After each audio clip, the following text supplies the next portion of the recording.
दोस्तों, क्या भगवान सर्वशक्तिमान है? अगर है तो क्या ऐसा पत्थर बना सकता है जो खुद उससे ही ना उठे? क्या खुद को मार भी सकता है? क्या अपनी से ज्यादा ताकत वाला एक और भी बना सकता है? अगर सर्वशक्तिमान नहीं है तो दुनिया को बनाने के काबिल नहीं है। वह भगवान ही क्या जो सर्वशक्तिमान ना हो? कुछ ऐसे ही सवालों के साथ आइए चर्चा करते हैं।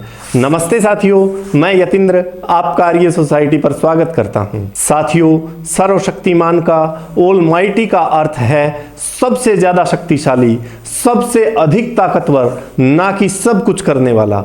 मतलब वह ईश्वर, वह भगवान अपने काम करने में किसी और की सहायता, किसी और की हेल्प नहीं लेता है। संसार को बनाने चलाने के लिए, कर्म फल की व्यवस्था के लिए उसे किसी और की सहायता की जरूरत नहीं पड़ती है। वह इतना एबल है कि अपने काम खुद कर सकता है। लेकिन हमें छोटे छोटे काम करने के लिए भी औरों की, दूसरों की जरूरत पड़ती है।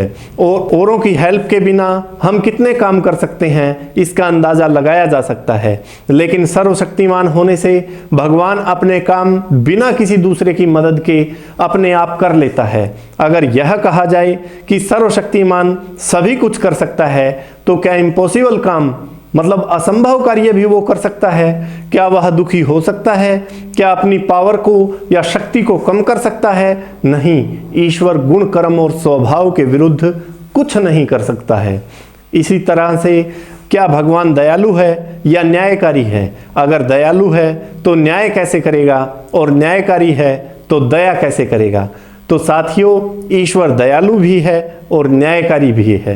न्यायकारिता ही उसकी दया है। बिना कुछ लिए, बिना किसी सिफारिश के वह हमें हमारे कर्मों का फल देता है। यह दया क्या कम है? दया का मतलब कि वह हमारी गलतियों को, हमारी भूलों को भुला देगा, यह मानना सरासर गलत है। हमें अच्छे कामों का अच्छा मतलब सुख और बुरे कामों का बुरा मतलब दुख भोगना ही पड़ेगा। चाहे जहां माथा पटक लें, जितनी नदियों में नहाना हो नहा लें, किए हुए कर्म उससे हमारा पीछा छूटने वाला नहीं है।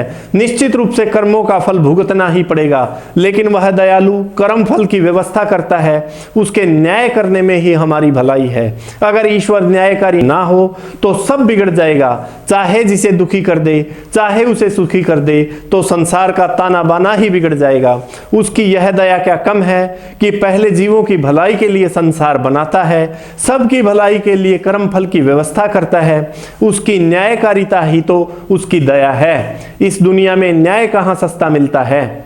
न्याय के लिए ही इंसान को लड़ाई लड़नी पड़ती है। लेकिन बिना किसी स्वार्थ के, बिना किसी लालच के ईश्वर या भगवान हमें हमारे अच्छे बुरे कर्मों का फल देता है। इसलिए ईश्वर न्यायकारी भी है और दयालु भी। सबको नमस्ते।